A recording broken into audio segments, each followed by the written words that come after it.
الحمد لله نحمده ونستعينه ونستغفره ونعوذ بالله من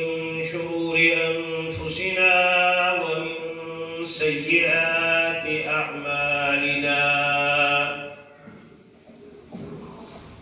من يهده الله فلا مضل له ومن يضلله فلا هادي له وأشهد أن لا إله إلا الله وحده لا شريك له وأشهد أن سيدنا وإمامنا وقدوتنا محمد بن عبد الله صلى الله عليه وسلم أرسله بالحق بشيرا ونذيرا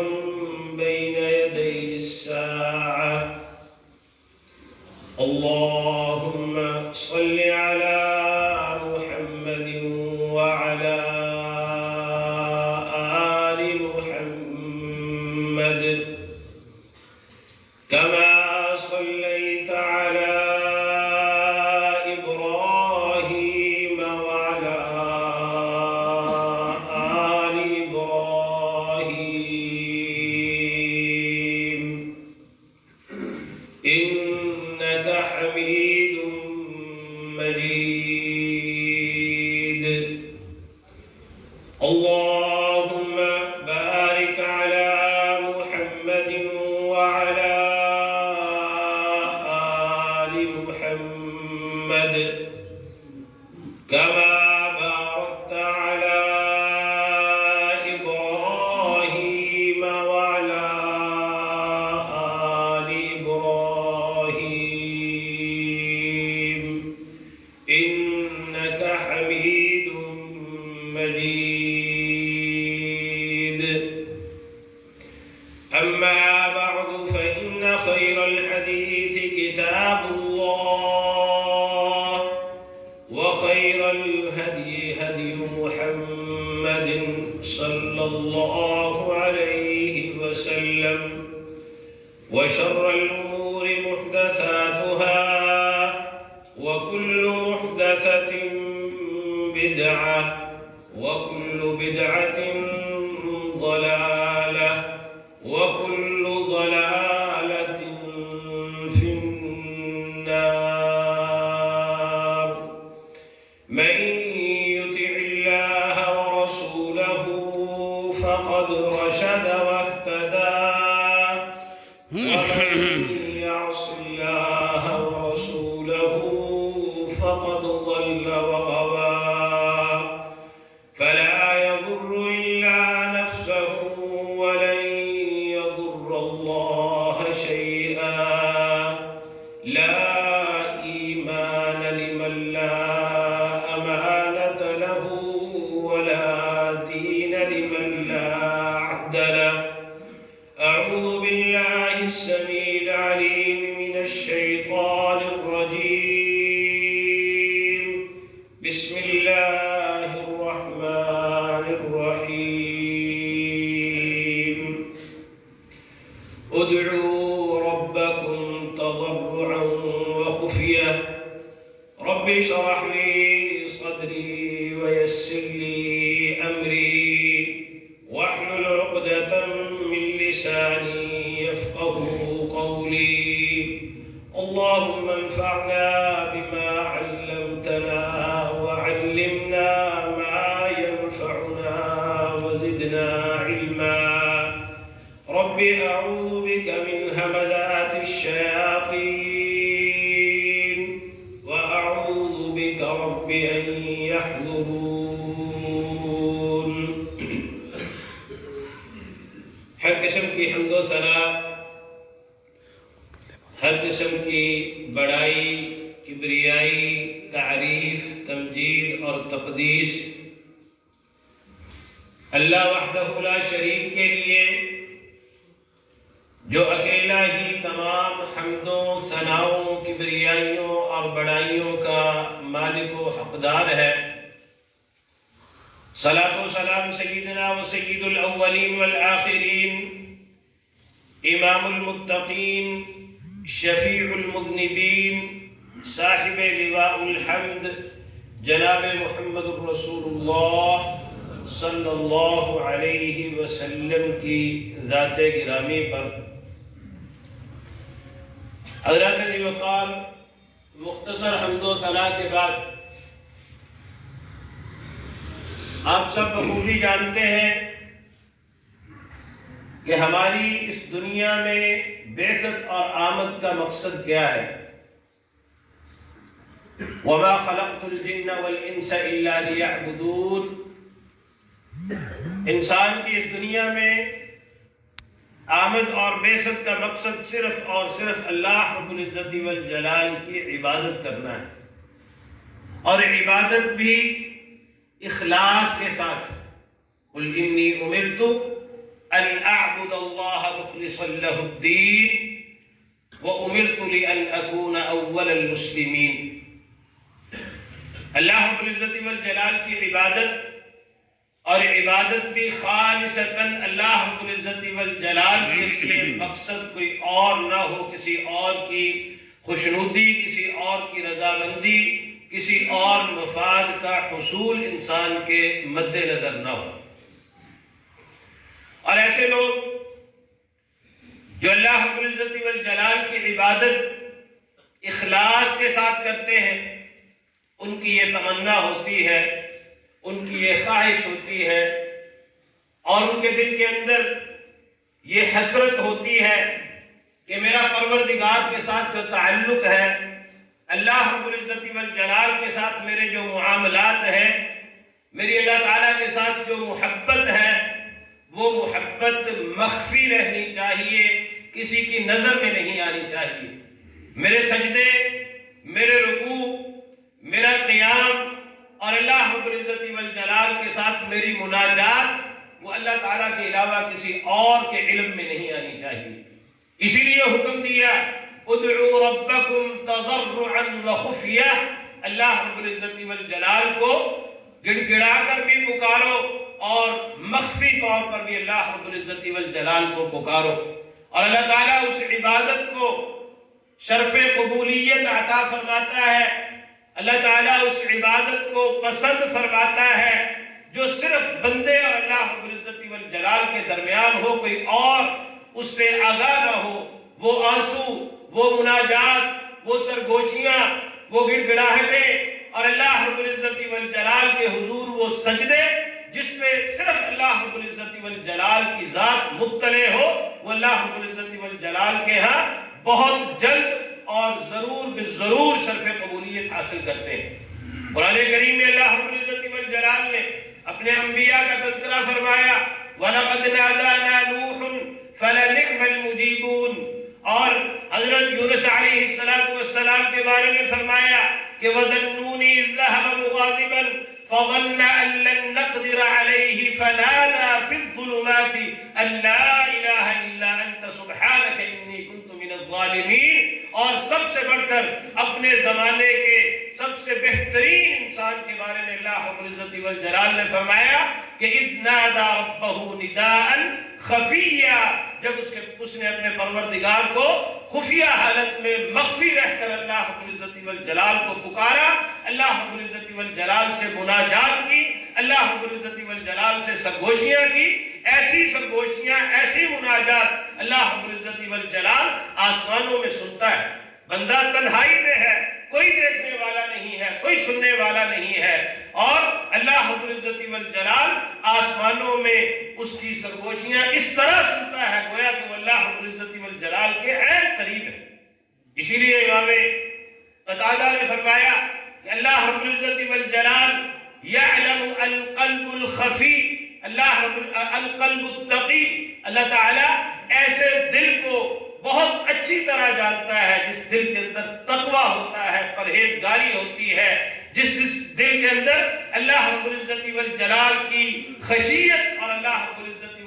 ان کا خوف ہوتا ہے وَيَسْمَعُ الصَّوْتَ الْخَفِيَّ، اور اللہ رب العزت والجلال پوشیدہ آواز کو، پوشیدہ عبادات کو، پوشیدہ مناجات کو بہت اچھی طرح سنتا ہے۔ اسی لیے اللہ تعالیٰ نے حضرت زکریا علیہ السلام کی ثنا کی ہے، ان کی تعریف کی ہے کہ اذ نادى ربہ نداء خفیا۔ ان کی خوبی یہ تھی کہ وہ چھپ کر اللہ رب العزت والجلال کی عبادت کرتے تھے، لوگوں سے اللہ تعالیٰ کی عبادت کو مخفی رکھتے تھے، صرف اللہ رب العزت والجلال کی ذات اس پر مطلع ہوتی تھی۔ اسی لیے اللہ رب العزت والجلال نے حکم دیا ہے کہ ادعوا ربکم تضرعا وخفیہ، خفیہ عبادت کو، مخفی عبادت کو، ایسا کام جو صرف اور صرف اللہ رب العزت والجلال کے علم میں ہو، اللہ تعالیٰ اسے بہت زیادہ پسند کرتا ہے۔ اور ہمیں بھی یہی حکم دیا ہے کہ اے لوگوں وہ عبادت کرو جو تیرے اور اللہ رب العزت والجلال کے درمیان میں ہے۔ ہماری کتنی عبادتیں ایسی ہیں، ہمارے کتنے صدقات ایسے ہیں، ہمارے کتنے سجدے ایسے ہیں، ہمارے کتنے رکوع ایسے ہیں جن کا ہمارے اور اللہ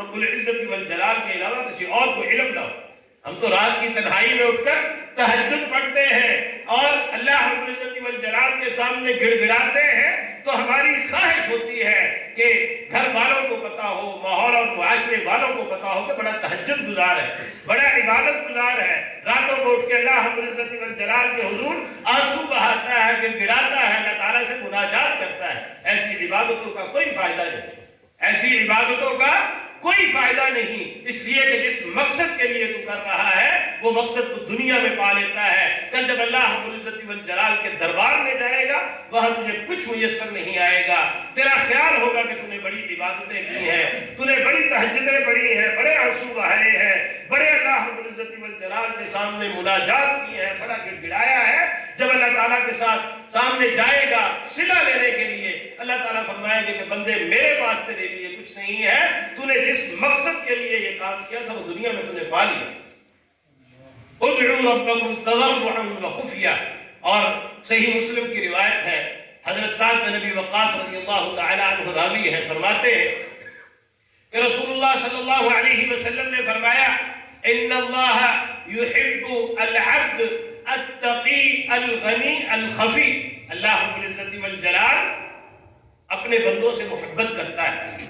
اللہ تعالیٰ بندوں کی تو یہ خواہش ہوتی ہے کہ ہم اللہ رب العزت والجلال سے محبت کریں، ہم اللہ تعالیٰ کے ساتھ تعلق قائم کریں، لیکن اللہ رب العزت والجلال جن بندوں پر راضی ہو جاتا ہے، جن کی عبادتیں قبول کر لیتا ہے اور جن پر اللہ رب العزت والجلال اپنی نوازشات کرتا ہے، اللہ تعالیٰ ان کے ساتھ محبت کرنے لگ جاتا ہے۔ اور محبت کا مزہ تب ہی آتا ہے جب محبت یک طرفہ نہ ہو بلکہ دو طرفہ ہو، بندہ بھی اللہ سے محبت کرے اور اللہ رب العزت والجلال بھی بندے سے محبت کرے۔ امام الانبیاء نے فرمایا کہ ان اللہ یحب العبد التقی، اللہ رب العزت والجلال اس بندے کو پسند کرتا ہے، اس بندے کے ساتھ محبت کرتا ہے، وہ بندہ اللہ رب العزت والجلال کا خلیل بن جاتا ہے۔ جو بندہ اپنے دل کے اندر اللہ رب العزت والجلال کی خشیت پیدا فرما لے، جس بندے کے دل کے اندر اللہ رب العزت والجلال کا خوف، اللہ تعالیٰ کا تقوی،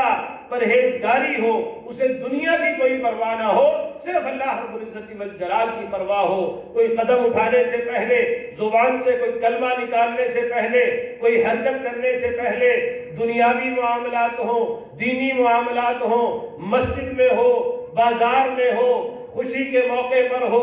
غمی کے موقع پر ہو،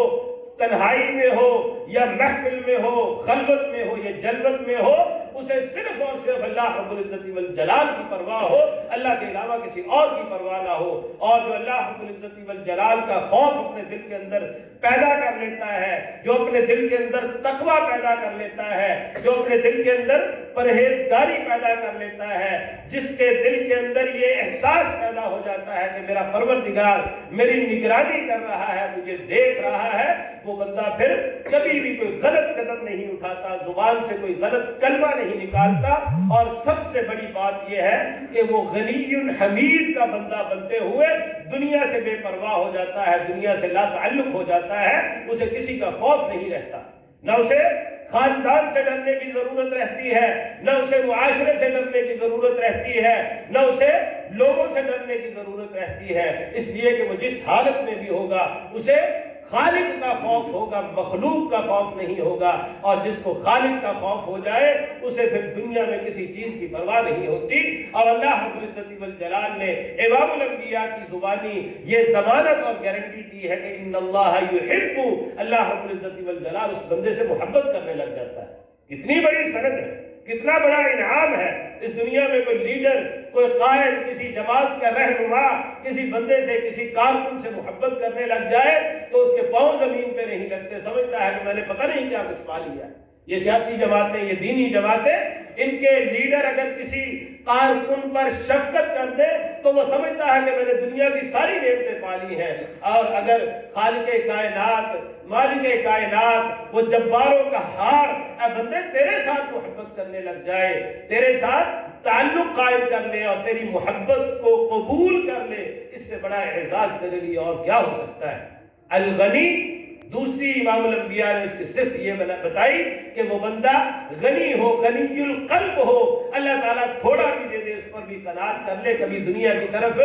نظر نہ اٹھائے۔ وَلَا تَمُدَّنَّ عَيْنَيْكَ إِلَىٰ مَا مَتَّعْنَا بِهِ أَزْوَاجًا مِّنْهُمْ زَهْرَةَ الْحَيَاةِ الدُّنْيَا لِنَفْتِنَهُمْ فِيهِ وَرِزْقُ رَبِّكَ خَيْرٌ وَأَبْقَىٰ۔ اس کی نظر ہو تو رزق کریم پر ہو، جو کل قیامت کے دن اللہ رب العزت والجلال نے اسے جنت میں عطا کرنی ہے۔ دنیا کی اس کے سامنے کوئی حیثیت نہ ہو، دنیا کی کوئی پرواہ نہ ہو،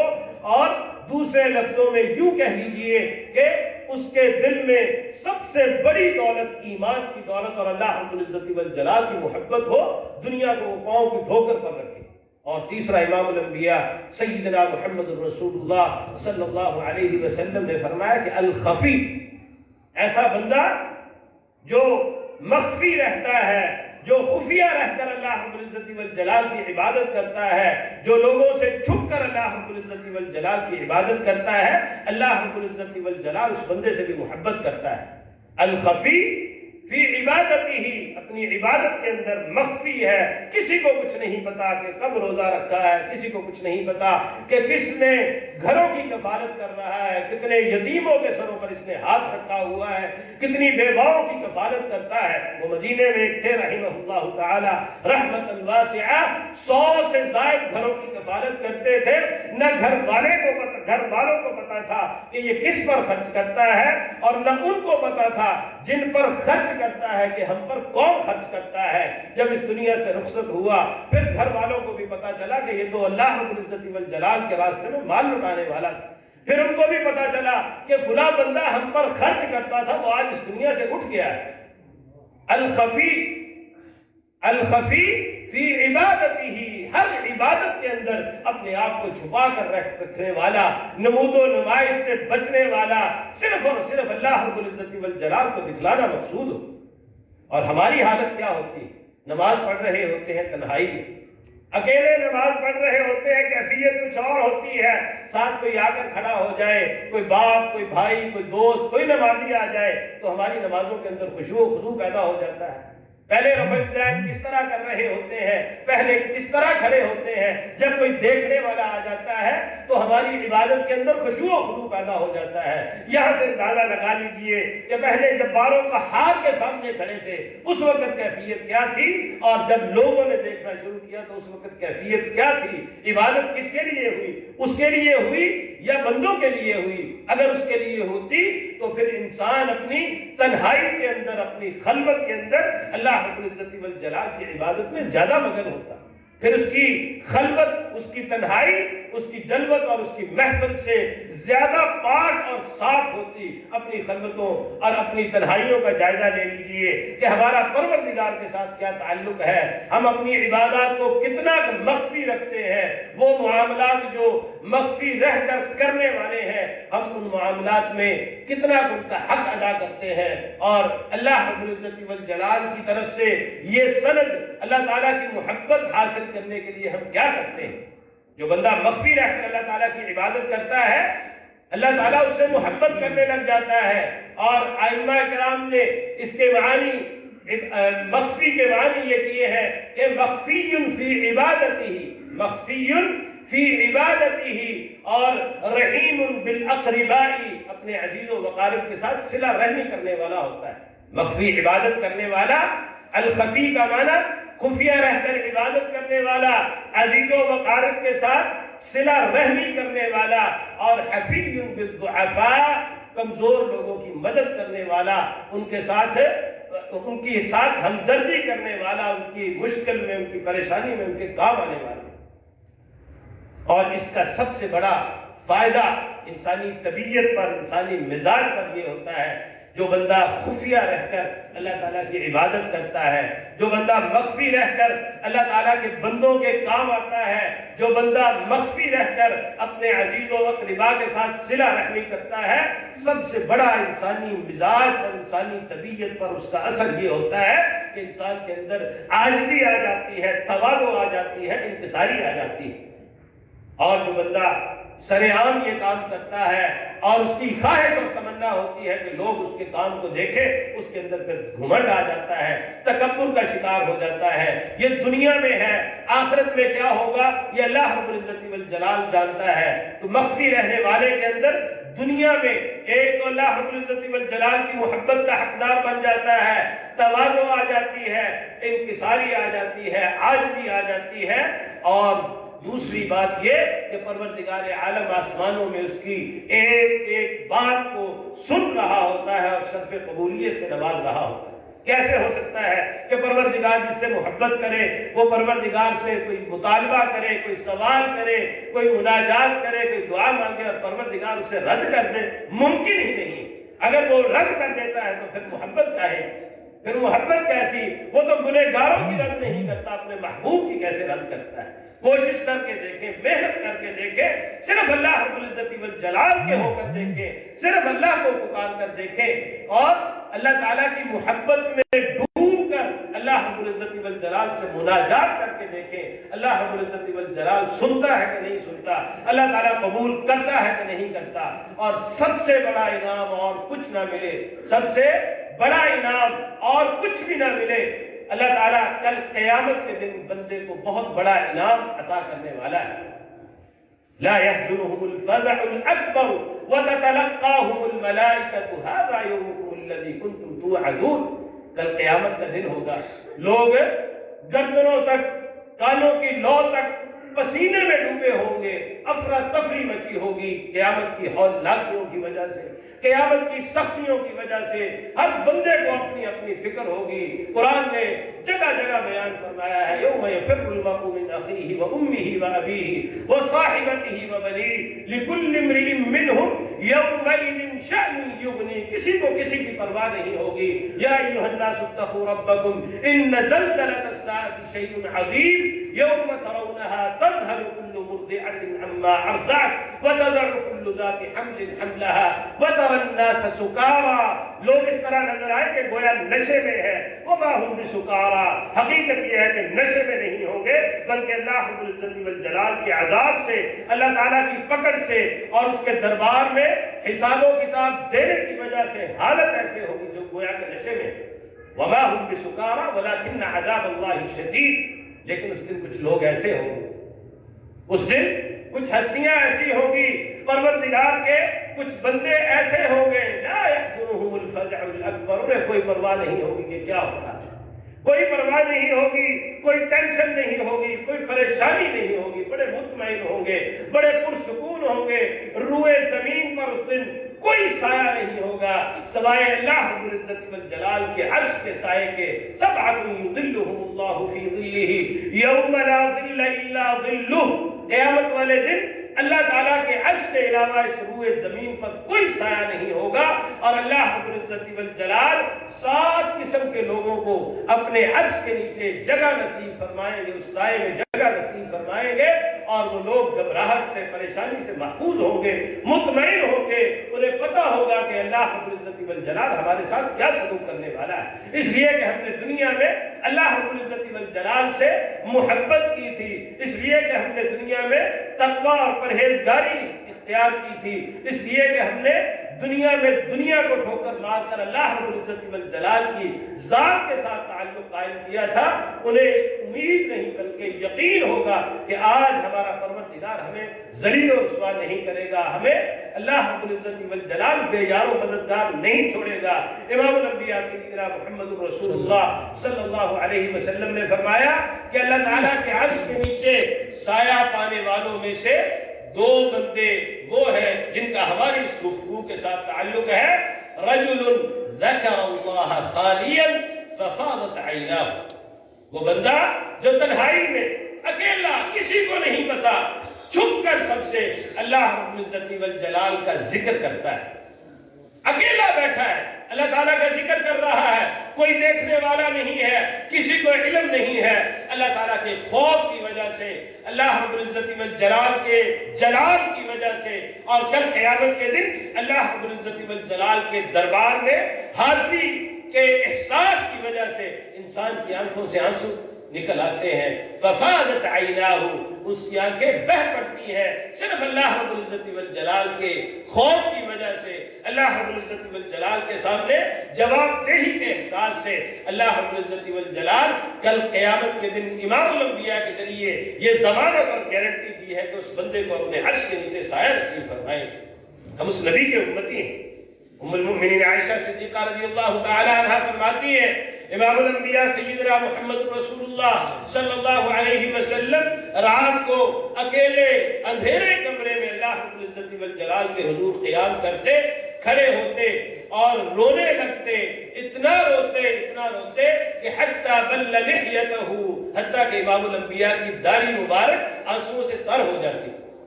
اے نبی کے امتی، اے محمدی، اے اہل حدیث، اے اہل سنت والجماعت ہونے کا دعویٰ کرنے والے، اے نبی کے اسوہ حسنہ پر چلنے والے، تیری کتنی راتیں ایسی ہیں جہاں تیری آنکھوں سے آنسو نکل کر تیری داڑھی کو تر کر گئے؟ کبھی تو اتنا پروردگار کے سامنے تنہائی میں رویا ہو کہ تیرے آنسو نے تیری داڑھی کو تر کر دیا ہو۔ اور امام الانبیاء سیدنا محمد رسول اللہ صلی اللہ علیہ وسلم اسی پر بس نہیں کرتے، حتی بل الارض، حتیٰ کہ وہ زمین جہاں آپ صلی اللہ علیہ وسلم کھڑے ہیں وہ زمین بھی آپ کے آنسوؤں سے تر ہو جاتی ہے۔ کتنی راتیں ایسی ہیں تیری، کتنی گھڑیاں ایسی ہیں، کتنے لمحات ایسے ہیں جب تیری زندگی میں ایسا وقت آیا ہو کہ تیری داڑھی یا وہ زمین آنسوؤں سے تر ہو گئی ہو پروردگار کے خوف سے۔ دنیا کی محبت میں تو بہت روتے ہیں، اولاد کی محبت میں تو بہت روتے ہیں، مالداروں مال کی محبت میں تو بہت روتے ہیں، عزت و جاہ کی محبت میں تو بہت روتے ہیں، منصب چھن جائے، عہدہ چھن جائے تو چارپائی پر پڑ جاتے ہیں، کاروبار میں کوئی خسارہ ہو جائے تو انسان دل سے ہاتھ دھو بیٹھتا ہے، دل کا اٹیک ہو جاتا ہے، دنیا سے رخصت ہو جاتا ہے۔ کبھی اللہ رب العزت والجلال کے خوف سے بھی تجھے اتنی پریشانی اور اتنی تکلیف ہوئی ہے؟ گھر اجڑ جائے تو تو مرنے لگ جاتا ہے، اور اگر دل اجڑ جائے تو تجھے اس کی پرواہ کوئی نہیں ہوتی۔ رجل ذکر اللہ خالیا ففاضت عیناہ، اپنا محاسبہ کیجیے، اپنا جائزہ لیجیے، کتنی راتیں ایسی ہیں جو تم نے اللہ رب العزت والجلال کی عبادت میں گزاری ہے اور اس کا تجھے اور اللہ رب العزت والجلال کے علاوہ کسی کو علم نہیں۔ تیری آنکھوں سے نکلنے والے کتنے آنسو ایسے ہیں جس کا گواہ صرف پروردگار ہے۔ کل قیامت کے دن اللہ رب العزت والجلال کے عرش کے نیچے سایہ پانے کو تیرا جی نہیں چاہتا، اللہ تعالیٰ کے مخفی بندوں کے اندر شامل ہونے کو تیرا جی نہیں چاہتا بندے، اللہ رب العزت والجلال کی محبت حاصل کرنے کو تیرا جی نہیں چاہتا۔ اور دوسرا امام الانبیاء سیدنا محمد رسول اللہ صلی اللہ علیہ وسلم نے فرمایا رجل تصدق بصدقۃ فاخفاها، بندہ صدقہ کرتا ہے، بندہ صدقہ کرتا ہے تو اس طرح صدقہ کرتا ہے کہ اسے خفیہ رکھتا ہے، دایاں ہاتھ صدقہ کرے تو بائیں ہاتھ کو خبر نہیں ہوتی۔ اللہ تعالیٰ کے راستے میں خرچ کرنا، کسی فقیر پر، کسی یتیم پر خرچ کرنا، کسی بیوہ کی کفالت کرنا، کسی مسجد یا مدرسے میں دینا، کسی مسجد کی تعمیر کروانا، اپنا حال دیکھ لیجئے، اخباروں میں تصویریں لگتی ہیں، سوشل میڈیا پر تصویریں لگتی ہیں، جس کو دیا جا رہا ہے اس کی عزت نفس مجروح کی جاتی ہے، اسے اچھی طرح ذلیل کیا جاتا ہے۔ اگر کہیں مسجد میں 2 آنے دے دے، 4 آنے دے دے تو مسجد میں آ کے اس طرح روک چلاتے ہیں جیسے گویا ہم نے مسجد خرید لی ہے، چندہ دیا ہوا۔ مسجدوں میں پھٹیاں لگ جاتی ہیں، تختیاں لگ جاتی ہیں۔ رجل تصدق بصدقۃ فاخفاها، اس طرح صدقہ کرنا گویا اپنے آپ سے بھی چھپا رہا ہے. دائیں ہاتھ میں صدقہ کیا تو بائیں کو خبر ہی نہیں. کتنے روپے ایسے ہیں, کتنے درہم دینار ایسے ہیں, کتنے تیری دولت ایسی ہے جو تو نے اس طرح صدقہ کی ہے کہ اس دنیا میں کسی کو علم نہیں ہے اللہ رب العزت والجلال کی ذات کے علاوہ. صرف یہی اعزاز اللہ تعالیٰ دے دے کہ کل قیامت کے دن یوم الفزع الاکبر, بڑی گھبراہٹ کا دن جو ہوگا, اس دن اللہ تعالیٰ گھبراہٹ سے محفوظ کر لے. اس دن اللہ رب العزت والجلال اپنے عرش کے نیچے سایہ نصیب فرما دے, باقی کچھ بھی نہ دے اللہ رب العزت والجلال. خدا کی قسم اس سے بڑی نعمت کوئی نہیں ہے, اس سے بڑی سعادت کوئی نہیں ہے. رجال لا تلہیہم تجارۃ ولا بیع عن ذکر اللہ,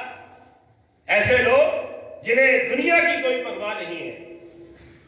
اللہ رب العزت والجلال کی یاد, اللہ تعالیٰ کے ذکر, اللہ تعالیٰ کی محبت میں وہ دنیا کو کوئی حیثیت نہیں دیتے. اور من المؤمنین رجال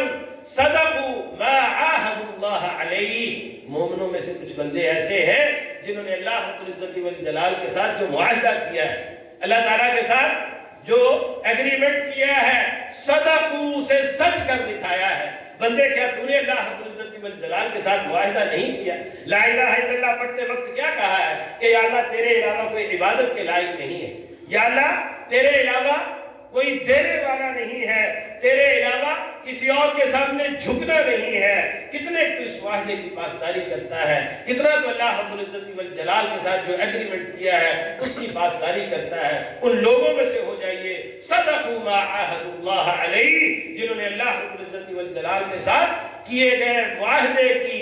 وعدے کی پاسداری کی ہے. اللہ رب العزت والجلال سے دعا ہے کہ اللہ تعالی ہمیں ان لوگوں میں سے بنائے جو متقی ہیں, جو غنی ہیں اور جو اخفیاء ہیں, چھپ کر اللہ رب العزت والجلال کی عبادت کرنے والے ہیں, چھپ کر اللہ رب العزت والجلال کے سامنے آنسو بہانے والے اور گڑ گڑانے والے ہیں. اقول قولی ھذا واستغفر اللہ لی ولکم ولسائر المسلمین من کل ذنب انہ هو الغفور الرحیم.